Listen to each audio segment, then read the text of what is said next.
for the hand jobs. Mornings with Mo.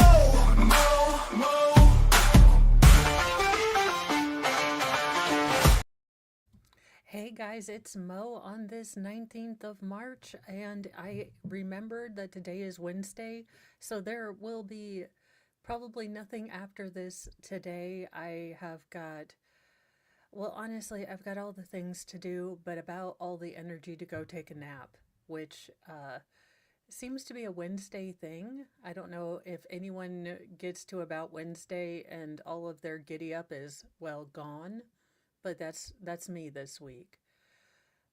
Let's see. Super T, welcome, and welcome Wolfram. Thank you so much. Tammy Bogard, good morning. Tammy CA, good morning. Kelly, good morning. John Nair and Connie Carlson, good morning.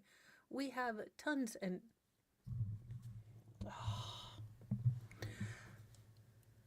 dang, boobs strike again. I did have it on the right level on my computer, but my boob, not to mention youngest most feral, likes to play at my desk. But I will start checking my volume before I come on, in theory. In theory. Our first story is Rest in Peace, Laugh In, star and classic stand-up comic, Lenny Schultz has passed away at the age of 91. The news was confirmed by his son, Mark Schultz, according to The Hollywood Reporter. Now a frequent guest on late-night shows in 1970s and 80s, Schultz was a pioneer among a crop of comedians who embraced wacky out-there comedy. People in the audience of shows that he starred in, like Laugh-In, would chant, "Go crazy, Lenny," in order to give him a bust out with some of his zanier bits. When he wasn't playing weird characters like the Bionic Chicken, part of what Schultz did so well was adding sound effects to his stand-up bits. In his classic 1977 bit, It Started with a Bang, Schultz recounted the formation of the solar system with an incredible bit that anthropomorphized various explosions as well as the planets themselves.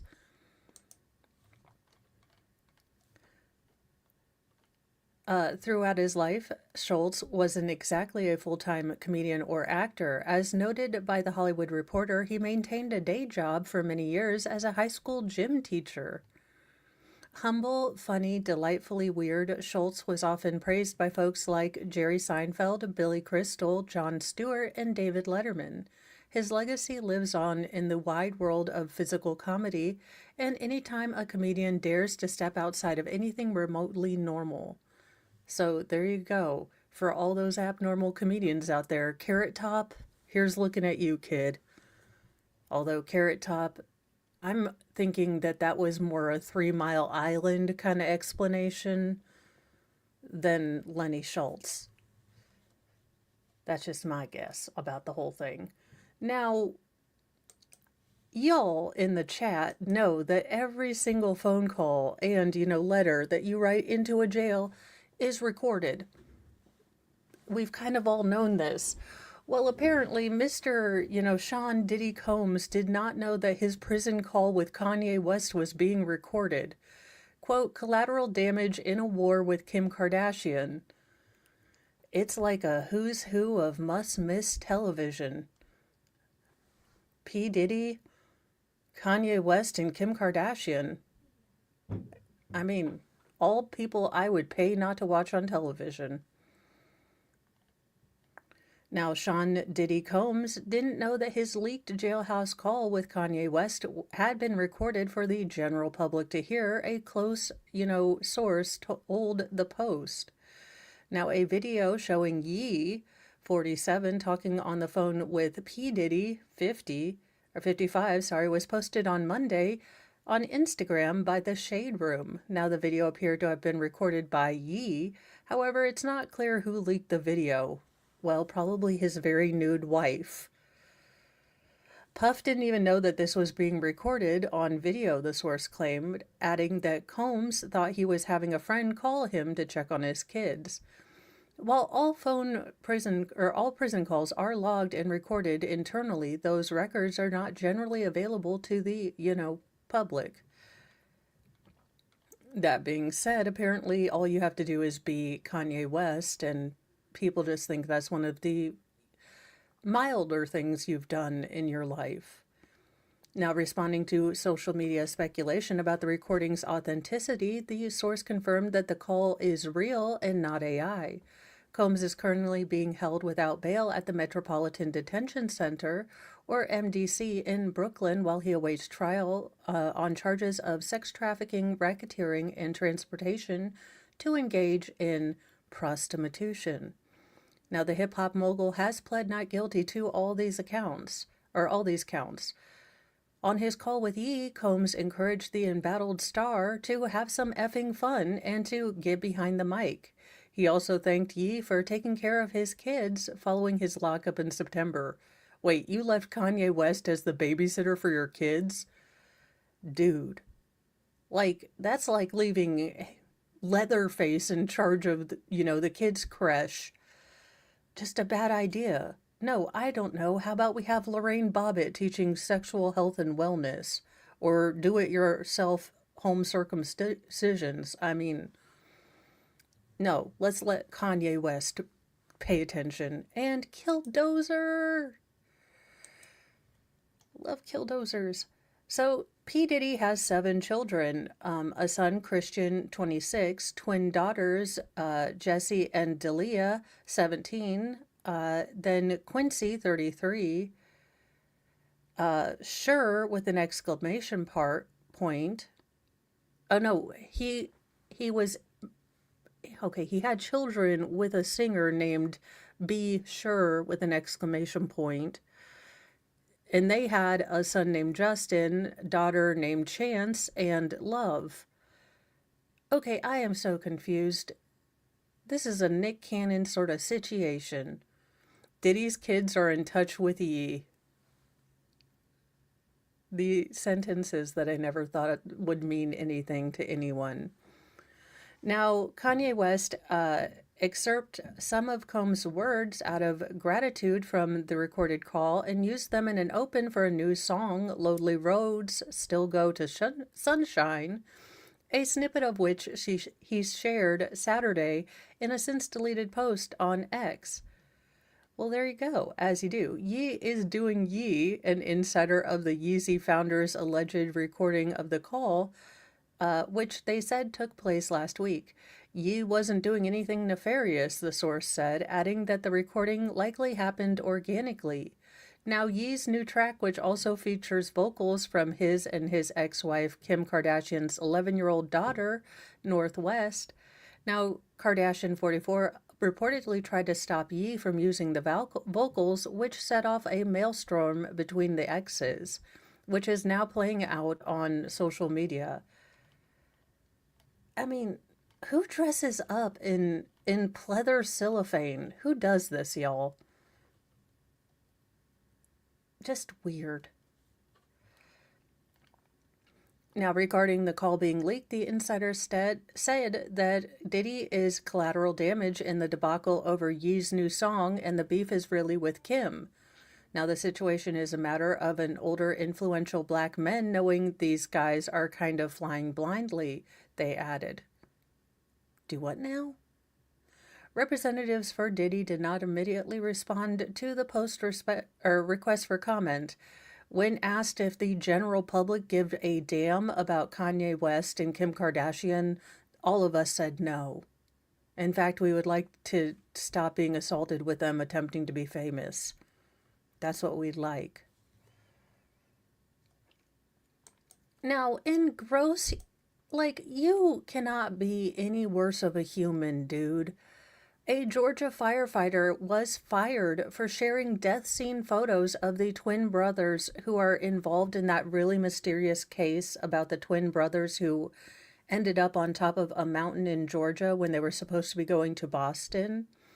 Well, apparently this man decided to leak, pictures of these 2 dead young men for, I don't know, clout or money or who the hell knows. A Georgia firefighter was arrested and fired for allegedly taking photos of the gruesome scene where twin 19-year-old brothers were found dead on top of a mountain and sharing them publicly.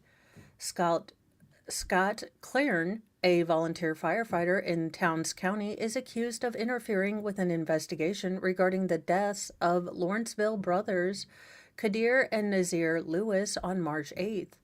The 42-year-old Shutterbug allegedly shared photos of the Lewis brothers' death scene to the public, the Georgia Bureau of Investigation announced Tuesday. Now, the mystery surrounding the location of the Lewis brothers first arose when they missed their 7 a.m. flight out of Atlanta on March 7th. Their bodies were discovered by a hiker around 11 a.m. the next day near the North Carolina border, approximately 117 miles northeast of the airport.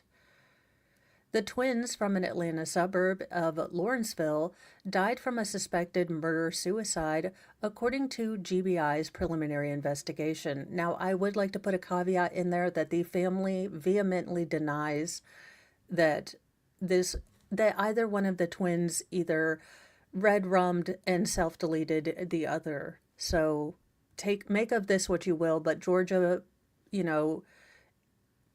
GBI is saying that that's what it's looking like from all of their investigation, but the family is saying absolutely not. The boys, this is way out of character. They were supposed to be in Boston visiting friends at the time of their deaths. Now, family members say that the plane tickets were found in their wallets at the scene. Now, autopsies were completed, but a medical examiner is waiting on additional, forensic tests, so probably toxicology and histology. Now, Klern of Hiawassee was charged with misdemeanor obstruction. He was also relieved of his duties for violating Department Protocol 11 Alive, reported, citing a Towns County spokesperson. Now, he later bonded out of jail, according to the outlet. Officials did not release any details additional to the case.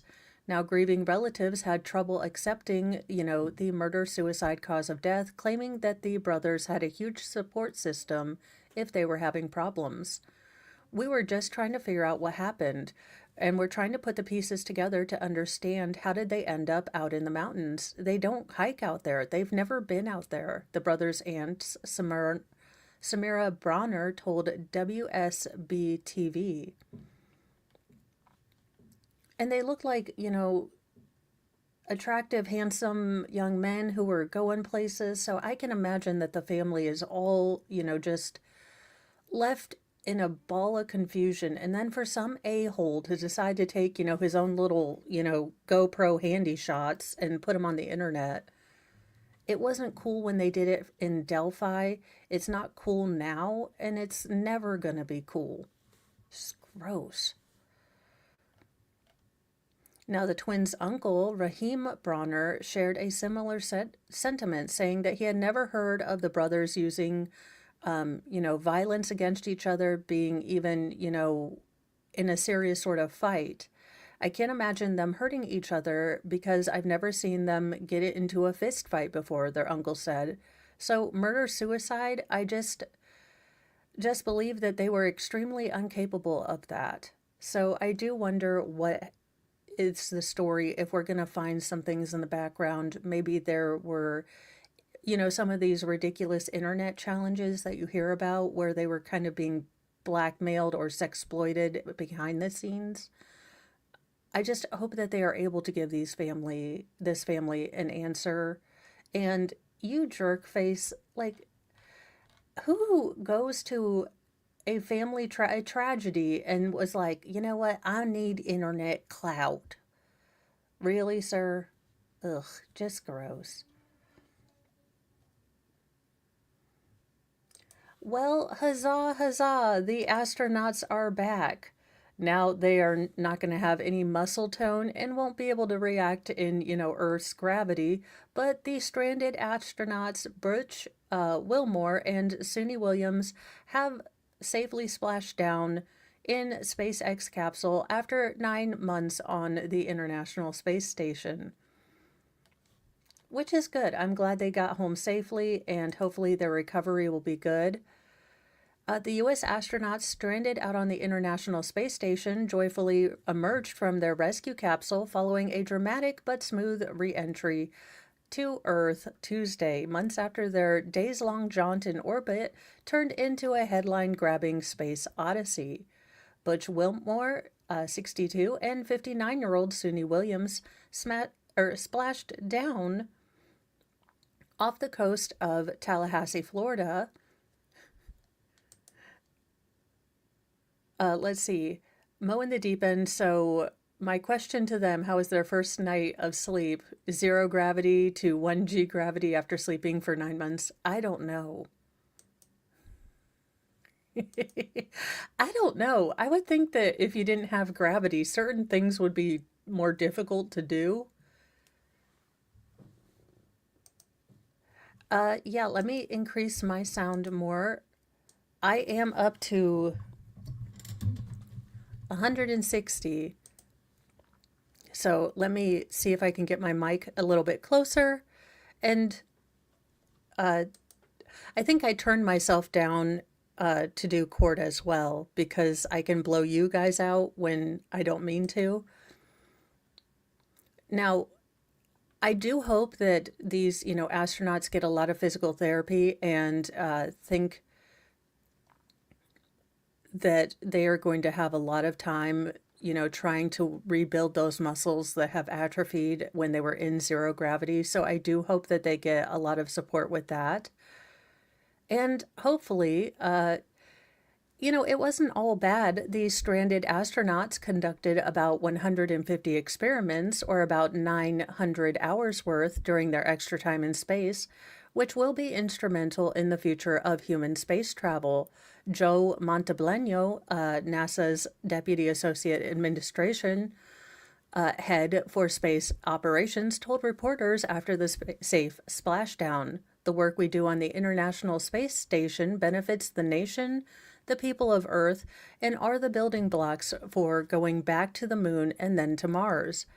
The dramatic return started in space at around 1 a.m. on Tuesday morning. About 17 hours later, the capsule came into view from Earth as it soared across the Gulf of America at a red hot 400 miles per hour. It set the heat shield aglow in the clear afternoon skies. Now, moments earlier, it had been traveling 17,500 miles per hour as it descended into the atmosphere.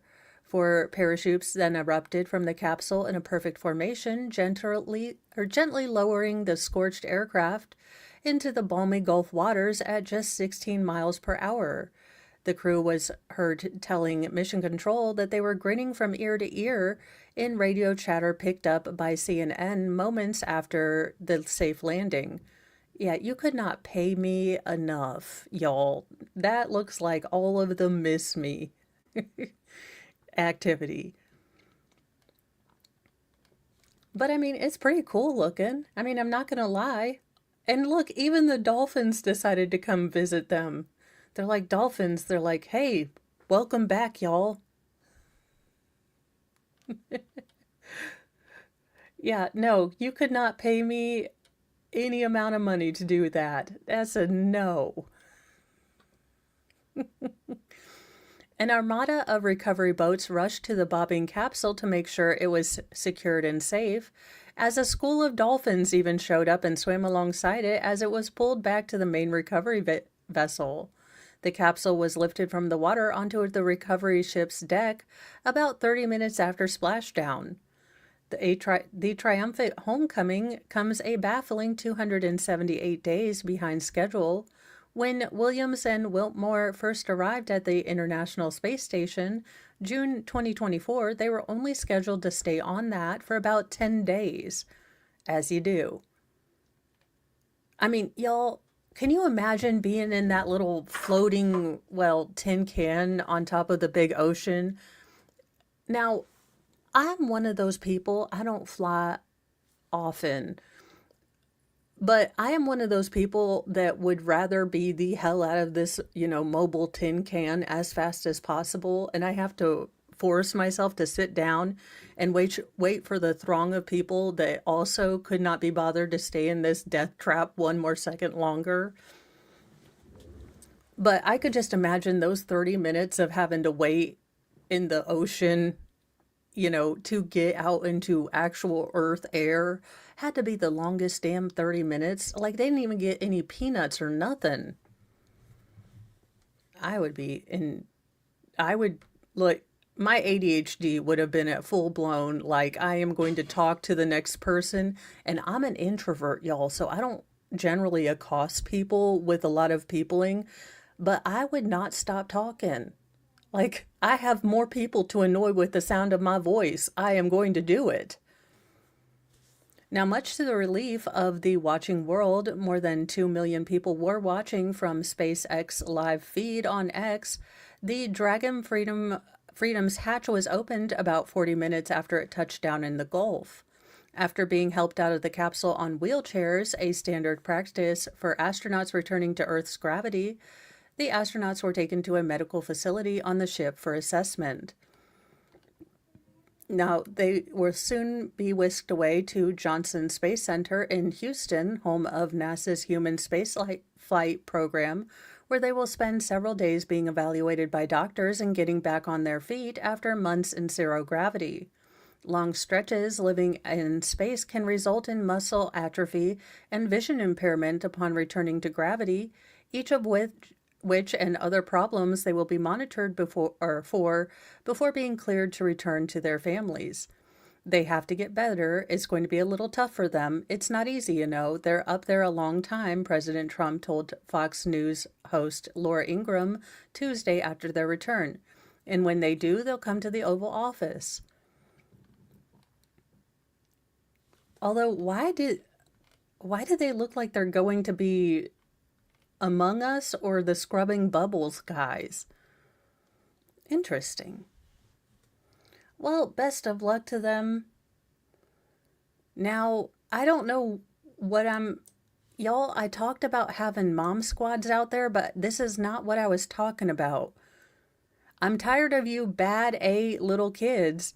A mom allegedly attacks son's bullies on bus with him and a teenage daughter and orders the boy to beat his A in a criminal attack. Yeah, the family that felonies together also stays together, but not in the same prisons. So do keep that in mind if you are going to felony together.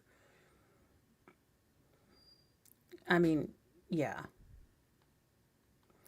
An Indiana mother, because of course it would be Indiana, the pride of Hoosier State is coming home to roost, who claims she was fed up with her son being bullied on his school bus rides, is accused of confronting the boy's alleged tormentor and attacking him with her child, telling the 13-year-old son, her 13-year-old son to beat his A and saying, "I'm tired of you BA little kids," in response to the ongoing bullying situation, according to police.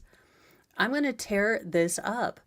Latia Hines, 36, is accused of telling a busload of children on March after storming on board the bus with her son and teenage daughter. Nothing says hill jack like this.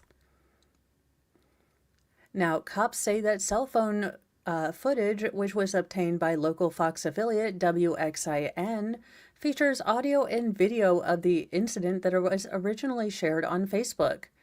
Anyone want to get active? Well, I mean, that sounds like what Michelle Obama asked us to do, but I don't think your activity and our activities are going to be the same. Hines allegedly asks the children.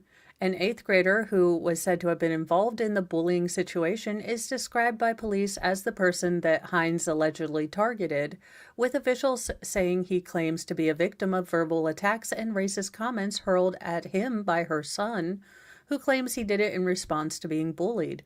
Now, according to the bus driver, both boys were involved in an altercation the day before in which Heinz's son was slapped by the 14-year-old 8th grader after he claimed racist comments were made by Heinz's child. Now, the driver reported that the incident happened to both school administrators and Heinz.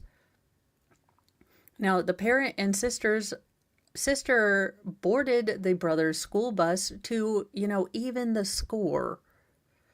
Cell phone footage allegedly shows the mother, who is charged with felony battery and criminal confinement, boarding the bus with her son and daughter. The driver told the cops in interviews that they tried to tell the woman, hey, no parents on the bus. But she ignored the warning and told the driver to go ahead and call the police if they wanted to. Well, wishes granted. Now, Hines and her son immediately started fighting the eighth grader after getting on the bus. Hey, don't jump him, a bystander can be heard saying, while Hines allegedly attacked the eighth grader with her son. Why are you jumping him? An observer is also heard asking. Now, police responded to the incident just before 9 a.m. and were told by Hines that she confronted the eighth grader because of ongoing bullying situations between her son and the 14-year-old.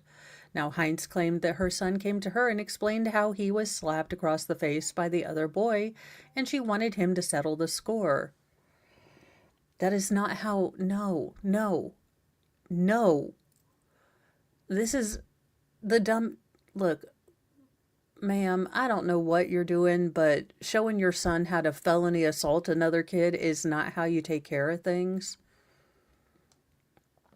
Now, Hines insisted that she didn't take part in the alleged beating. She just, watched it and spectated. Nor did her daughter. Now, the eighth grader admitted to teasing and joking about Hines's son, but said that he never did anything physical to him and denied ever harming the boy. His mother said during police interviews that it was Hines's son who was the bully and was making racist comments towards her son related to his Mexican heritage. Now, Hines has been charged with criminal trespass and intimidation and additional criminal confinement and battery, and she is currently awaiting her first court hearing.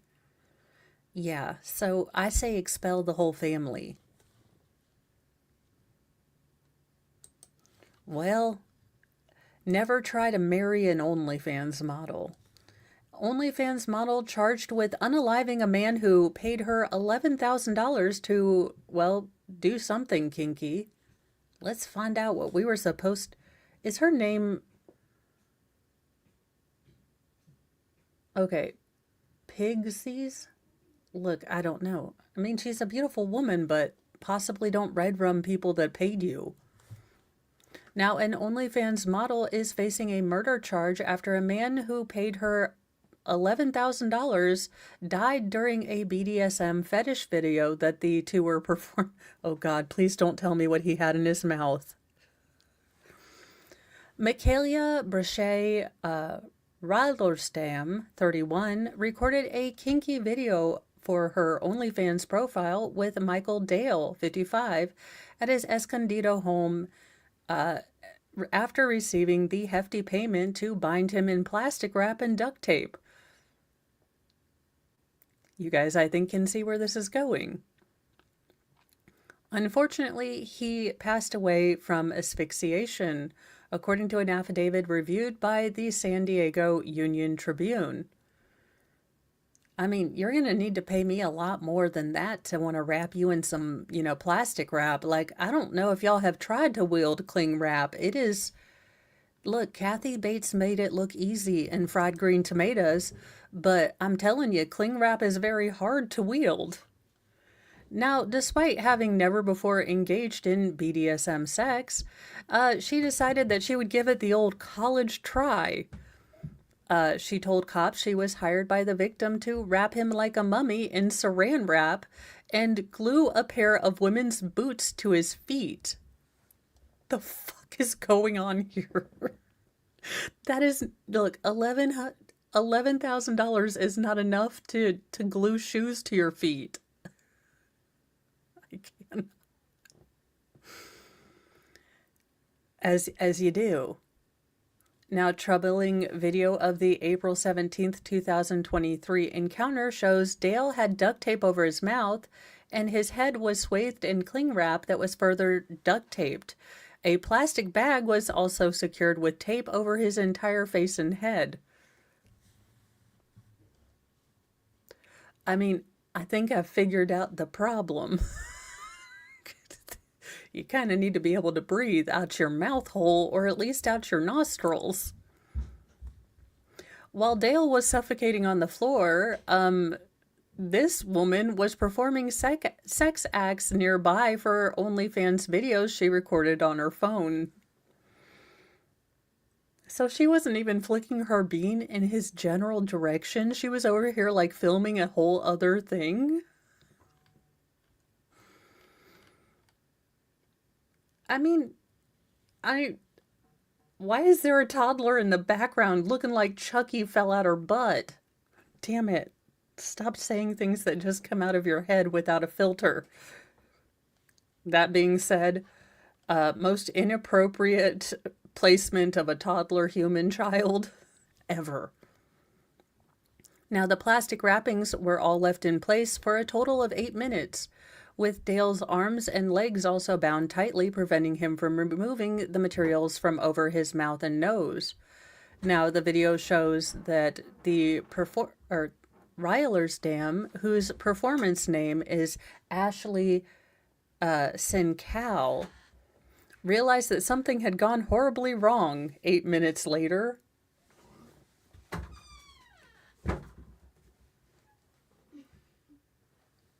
Out, sir.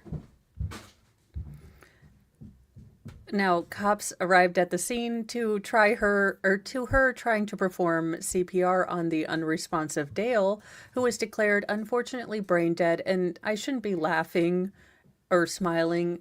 It's very sad that he was declared brain dead. Now, Rylersdam recorded the video for her OnlyFans profile, which she operates in partnership with her husband, Brandon. I'm hoping this is Brandon.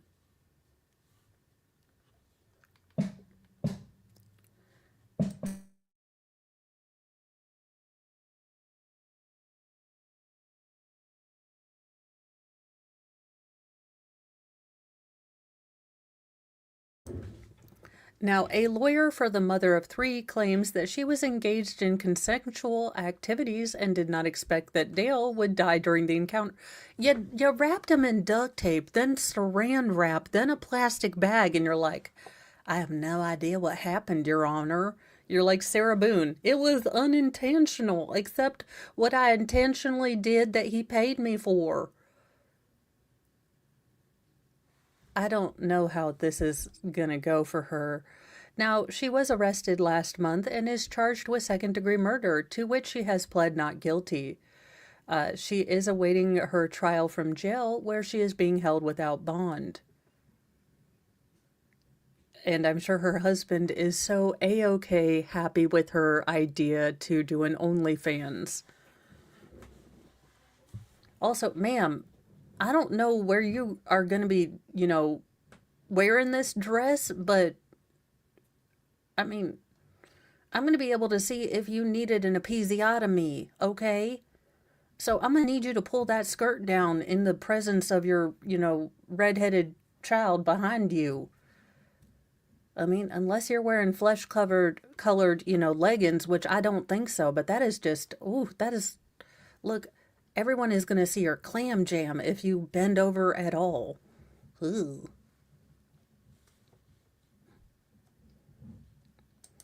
In a better story, 2 missing teenagers were found alive but cold after vanishing on a Florida paddle boating trip. Now, or paddle boarding. Sorry, now this sounds like something Mo would do. Like you were 10 feet from home. I mean, well, I just have a talent to get lost. 2 16-year-old girls who went missing this week while paddle boarding in Florida have been found alive. On Tuesday, March 18th, the Levy County Sheriff's Office confirmed in an email to People that the teenagers, who have not been named, were located after being reported missing on Monday, March 17th. The girls have been located alive and cold with a few scratches but are otherwise healthy. So that is really good. He told People that the teens were located approximately 14 miles southeast of Cedar Key near Yankeetown in Florida. Authorities have not shared exactly what caused the girls' disappearance, A photo of the pair on a rescue boat was shared on the LCSO Facebook page. I mean, this does look like something that would only happen to my redonkulous behind.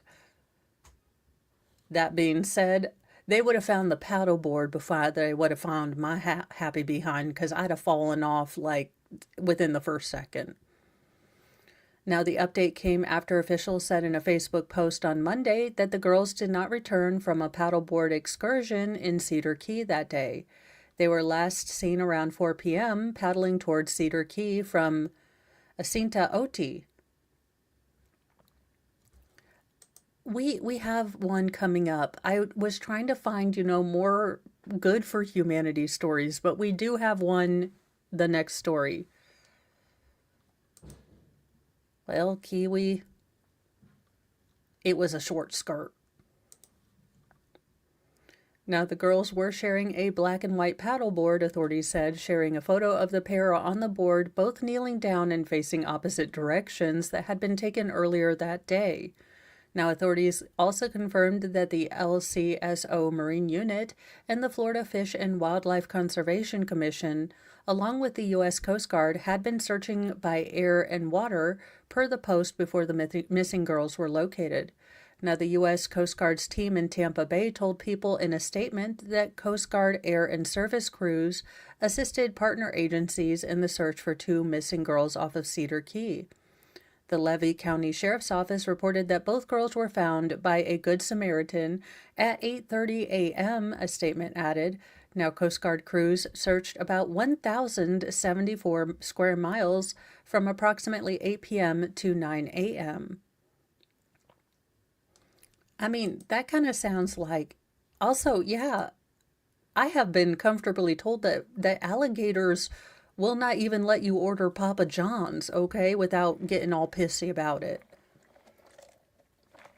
Now, for this next one, and animal lovers in the stream, hold on to your butts, but Lord Chippy's going to get this guy. But we do need Lord Chippy attendance, because this douche...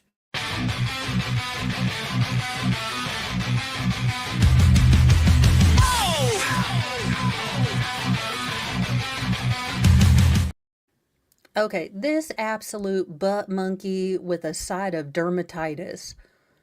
Just absolute, ew. He promised to rehabilitate dangerous dogs, but then he euthanized them and pocketed the money. What an absolute ass clown. Cannot with this man. The former director of a local humane society in Ohio has been sentenced to more than 15 years in prison. Please drop the soap. Please drop the soap. A lot.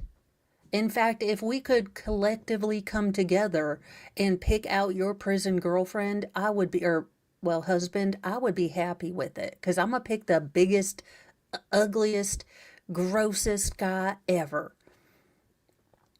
Has been sentenced to more than 15 years in prison after promising pet owners and rescue groups to rehabilitate dogs or find them new homes for a fee, but instead kept the proceeds for personal use and euthanized the animals without permission. Stephen Baldwin, of course his name would be Baldwin, 44, a former humane agent and executive director at the Union County Humane Society, was sentenced Friday to 15 and a half years in prison by Union County Common Pleas Court Judge Daniel Hogan after being found guilty on all 32 counts, including animal cruelty, bribery, theft, and other charges in a January 2024 bench trial, according to court records.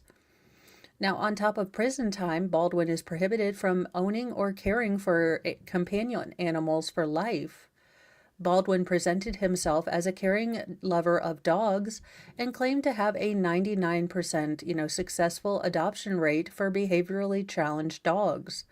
He promoted himself as someone who could rehabilitate dogs that no one else could. But he did not work with the dogs entrusted to him. Baldwin would instead have the dogs euthanized and then lie to the pet owners or rescue groups, sometimes for months, saying that the dogs were alive and well rather than admitting he was unable to help, according to court records. Now, the Union County Humane Society did not respond to a request for comment by Monday this afternoon. Now, one of the dogs, a 3-year-old male pit bull named Remy, was rescued from Trumbull County Dog Kennel by Lisita and Angelo Carcaros, owners of No Fear Rescue, on May 26, 2016. But Remy had been designated a dangerous dog after 2 bite incidents. Now, the Carcaroses knew that Remy would not be adoptable unless the dangerous dog label was removed. Well, Baldwin met up with them on May 31st, 2016, and told them that he could have the dangerous dog designation removed based on his position as the humane agent in Union County. He looks like a little weasel. Ew. Now, he told them that it would be $1,000 to remove Remy's dangerous dog label, which they paid in 3 separate payments, and Remy was transferred to Baldwin on September 9th, 2016. But Baldwin never took any steps to remove Remy's dangerous dog designation and had Remy euthanized on December 28, 2016, claiming that the dog was left severely injured after a fight with another dog that supposedly left the other dog dead. But according to court records, Remy was not injured or sick and was otherwise healthy. The doctor, having believed what Baldwin told her, euthanized Remy. From January to April 2017, Baldwin repeatedly lied in communications with the Karoskis when they asked about Remy, saying the dog was alive and well. For another dog named Gucci, Baldwin deceived people at the Blue Chip Rescue in Dallas, Pennsylvania, from October 2016 to June 2017, telling them that the dog was happy in a forever home, when the 1.5-year-old American Staffordshire Terrier was unfortunately euthanized on October 10th, 2016. Baldwin was arrested in August 2020 and charged with 42 felony counts, which included charges of cruelty to companion animals, grand theft, bribery, telecommunications fraud, tampering with evidence, and impersonating a peace officer. Charges related to deaths of at least 18 dogs. You sick ass motherfucker. Like, dude, I hope, like, sir, I have never allegedly in Minecraft seriously hoped someone would get shivved. But if there is a shankin' stabularity that happens, I volunteer you as tribute. Now, Baldwin was credited for 23 days of jail time because of time spent in custody prior to sentencing. Upon completion of his prison term, he will be on post-release control, more commonly known as parole, for up to 5 years with no less than 2 years, court records show. Like, yeah, Bond, who the hell does this? Who has this thought? I mean, I can understand once, thinking, yes, I can, of course, train all of the bad puppers and give them new ideas. And then having to tearfully go to the, owners and say, look, he just has really, really bad, habits and he's not safe. There's a difference between thinking you might be able to help a dog who's got really bad habits and then realizing you can't. And then with the owners, letting the owners know that there's no way that you can help this dog. But that 18 dogs, this is a fetish. You're a gross, disgusting human person that probably got off on this, allegedly in Minecraft. Well, speaking of another swindler, I mean, honestly, it's just not Netflix year. A Hollywood A Hollywood director has been arrested on charges of swindling Netflix out of $11 million for a show that never aired. Now, Netflix, I similarly will give you nothing for $11 million. When would we like to exchange these things? I will bring the big bag of nothing, and you bring me the money. And I won't even be insufferable like Meghan Markle. A Hollywood writer-director was arrested Tuesday on charges that he swindled, well, $11 million from Netflix for a science fiction show that never aired, instead steering the cash towards cryptocurrency investments and a series of lavish purchases that included a fleet of Rolls-Royces and a Ferrari. Well, I mean, to be fair, most poor for-profit charity would probably engage in some frivolous spending. I know it does kind of look like Jeremy from The Quartering if Jeremy from The Quartering had long hair.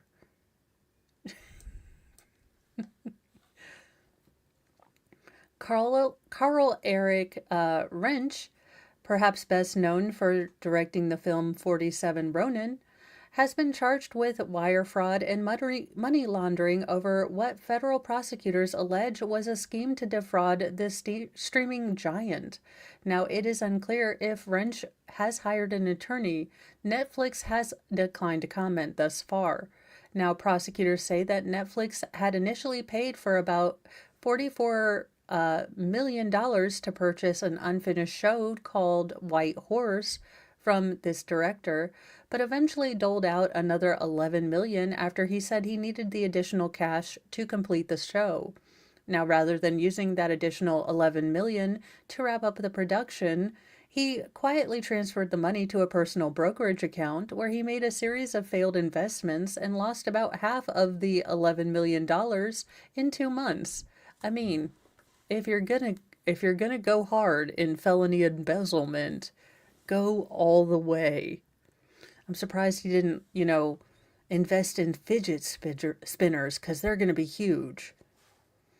Now, the filmmaker then dumped the rest of the money into cryptocurrency, which proved to be a profitable move, with Wrench eventually transferring the earnings into a personal bank account, according to the indictment.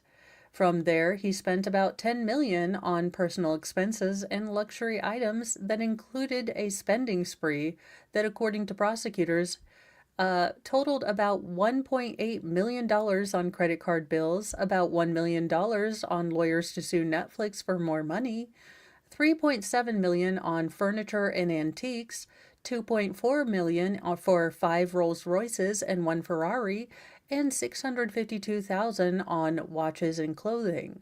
Now, he was arrested in West Hollywood and is set to appear in federal court on Tuesday. So there you go. Now, again, Netflix, if you would like to just pay me $11,000 and all I will just tell you is to remake American Gladiators, you're welcome. It's a billion-dollar idea. Bring back American Gladiators. You're welcome. I'll take my 11 million now. In an update to this, unfortunately, just heartbreaking story that is going on in South Africa, it does look like, unfortunately, this little girl might have been part of the underground witchcraft or albino, lighter complexion sort of.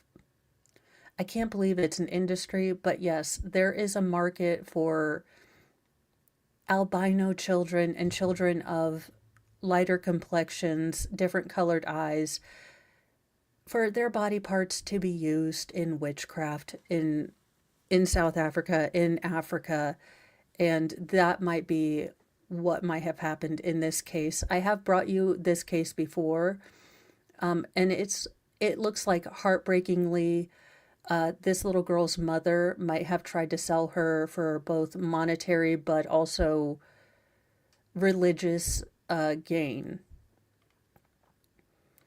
A young South African girl who disappeared last year, allegedly at the age of 6, or was age 6, was allegedly sought by a traditional healer for her eyes and fair complexion. Now, this is among allegations that have emerged at the ongoing trial of Jocelyn's mother, Kelly Smith, who has been accused of orchestrating her kidnapping. With Miss Smith and her boyfriend, Jaquin Apolis, and their friends Stefano Ron Finn have pled not guilty to charges of human trafficking and kidnapping. Now, Jocelyn's appearance in February 2024 from outside of her home in Sandalaha Bay near Cape Town sent shockwaves across South Africa, and despite a highly publicized search for her, she has yet to be found. Now, Miss Smith initially said that Jocelyn, who has a fairer complexion and blue-green eyes, had gone missing after she left her in Mr. Apollos' care.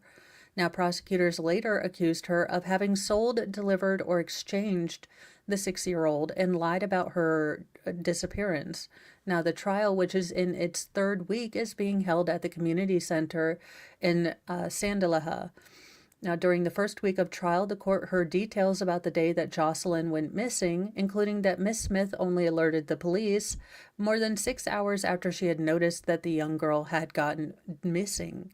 The court also heard that she appeared calm during the frantic search and seemed more concerned about her boyfriend's whereabouts than the missing child. Unfortunately, more shocking claims emerged in the second week. A local pastor said that as far back as 2023, he had heard Miss Smith, a mother of 3, talk of selling her children for 20,000 rand, or for between 1,100 to 850 pounds each, though she had said that she would be willing to accept a lower figure of just $275. Now, Jocelyn's teacher then alleged in court that Miss Smith had told her during the search that her daughter was already, quote, on a ship inside a container and they were on their way to West Africa. Now, those revelations paled in comparison to the explosive details made by Lorentna Lombard, a friend and neighbor of Miss Smith, who turned state's witness. So do keep in mind that just like Hosanna, this woman has turned state's evidence to try to get out of South African prison. So that being said, this doesn't shock me. It doesn't shock me, but do keep in mind that this is coming from a state's witness. Now, she took the stand last Thursday and over 3 days detailed the events in the lead up to Jocelyn's disappearance, including a traditional healer known in South Africa as Sagoma. Now, Miss Lombard alleged that her friend confessed to her, quote, I did something silly. I sold my child to the traditional faith healer, adding that she'd been driven by a desperate need for money. Now, Jocelyn's mother promised those who knew of the plan some money in return for their silence. Miss Lombard said. She told the court that she later witnessed Miss Smith pack some clothes for Jocelyn into a big black bag, which she then saw her carry as the two walked to meet a woman that Miss Lombard believes is the, local healer. Now, the mother and daughter allegedly got into a white car and drove away with the woman. Speaking on Monday, her last day on the stand, Miss Lombard told the court that the person who allegedly took Jocelyn wanted her for her skin and eyes. Now, it was not made clear in court why the traditional healer would want a child like this. A woman believed to be a traditional healer was initially arrested and charged alongside Miss Smith and her co-accused last year, but the charges against her were eventually dropped because of lack of evidence. Now, Sagomos are legally recognized in South Africa under Traditional Health Practitioners Act of 2007, alongside herbalists and traditional birth attendants and traditional surgeons. It is believed that ancestral spirits are able to provide advice and healing through these culturally respected practitioners.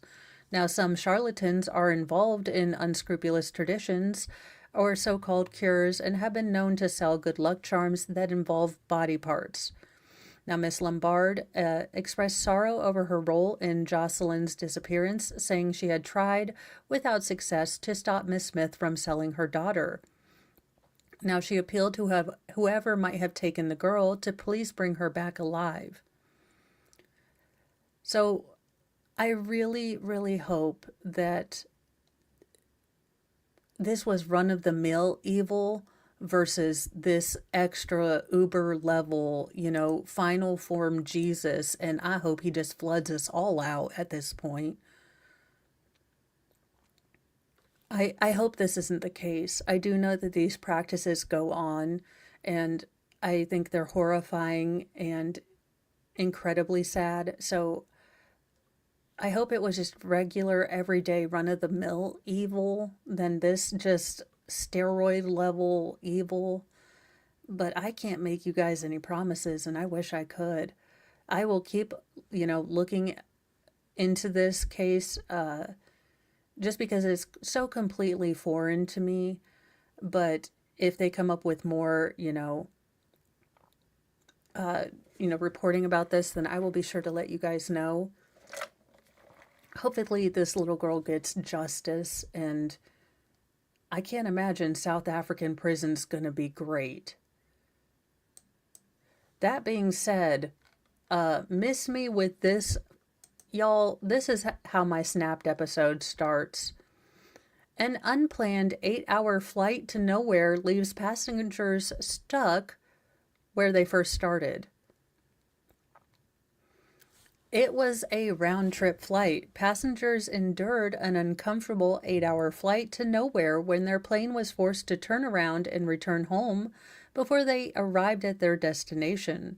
This frustrating flight occurred Saturday aboard Eurowings flight, a notoriously cramped budget airline with razor-thin, non-existent, or non-reclining seats and narrow toilets, on what was supposed to be a 3-hour Euro hop from Dusseldorf to Tromsø. So Dusseldorf, Germany to Tromsø, Norway. The travel site Paddle Your Own Canoe reported. Well, it didn't turn out like that, as you can see. Flight EW9250 had taken off on time at around 3 p.m. and was approaching their destination when the Tromsø airport reported winds of around 54 miles per hour, which exceeds the threshold deemed safe for the Airbus to land, German outlet Bild reported. Now, with one plane only several miles from the airport, the pilots were forced to divert to Rovaniemi in nearby Finland. The plane landed there before the 120 passengers sat aboard the cramped aircraft waiting for the weather to clear so they could attempt a second arrival at their intended destination. After about an hour, pilots received confirmations that the wind had died down, so the aircraft took to the skies again. However, the second attempt to arrive failed after the wind picked up yet again during the aircraft's final approach into the city. Ultimately, the pilots decided to fly back to base in Dusseldorf. They touched down around 11 p.m., nearly 8 hours after initially departing the same city. Eurowings provided overnight accommodations for the unlucky passengers before attempting the flight the following morning. That flight was successful, with passengers arriving safely at 11 a.m. Sunday, just 20 hours behind, schedule. Excuse me. However, flight EW9250 wasn't the only trip that was waylaid by the wind over the weekend. A whopping 13 landings in Tromsø were canceled on Saturday due to powerful winds. Well, their bags were lost, like they should have been, like always intended. The bags were lost.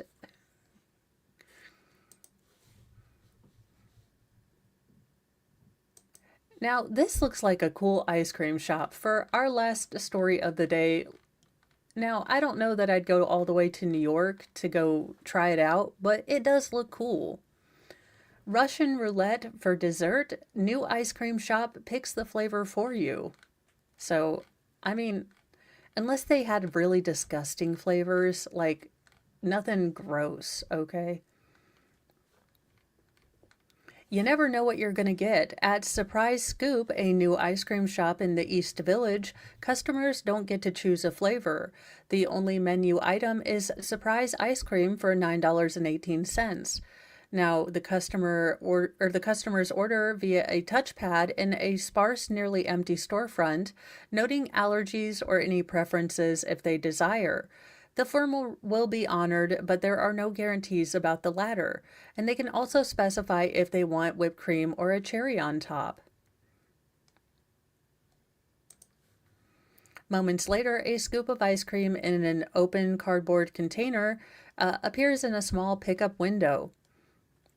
New Yorkers, accustomed to getting exactly what they want at all hours, are enjoying the element of the unknown. I love the chance of it all, said Hunter Burroughs, a 25-year-old med student who lives in the Bronx. He visited the shop on Saturday afternoon with two classmates during a study break.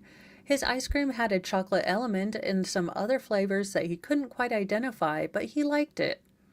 I love that you don't know what you're going to get, he told the Post. His friend Victoria Lavallo, a 29-year-old Westchester resident, got something she thought was sweet cream topped with something that tasted like tahini. This one was crazy, she admitted, but I'm not going to be upset if I get something else the next time. Now their buddy Keegan Church, a 24-year-old who lives in Far Rockaway, said that his ice cream tasted like cream cheese with everything bagel seasoning on top. Ugh, why? No.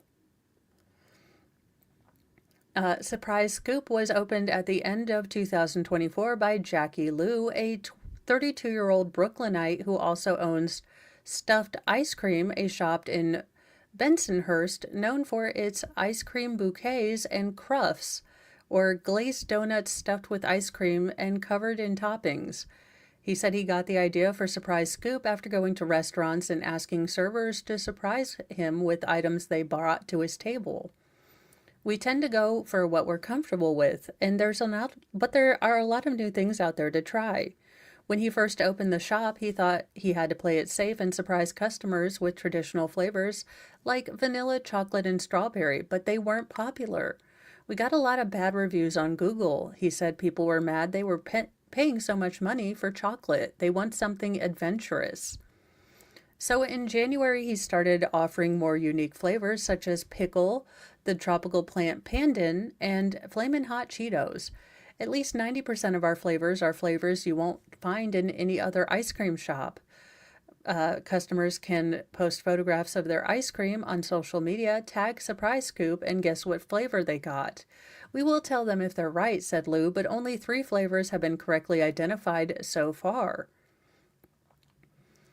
Customers can't, however, ask employees to tell them what they're eating. Surprise Scoopers work in another room, delivering the ice cream anonymously to the pickup window, and that's by design. If you don't see the staff, you can't pressure them to tell them what the flavor is, said Lou. Also, if you don't see anything, you're a little more scared, a bit more skeptical, and I think it makes the whole thing more fun. Greg Chi, 31, who lives in Manhattan and works as a marketing exec, tried it very hard to identify his ice cream, even sniffing it and having his friends taste it and give their input. After much deliberation, Chi, who makes online content about ice cream in his free time, came to a shocking conclusion. I think it's vanilla. I like vanilla, so I'm not too upset, but I am upset that I didn't get something weird, like bagel sprinkles. I mean, no. I don't want an ice cream that tastes like bagel sprinkles. No, no one does. Except for like the 9 women who are pregnant. I'm just throwing that one out there. But no.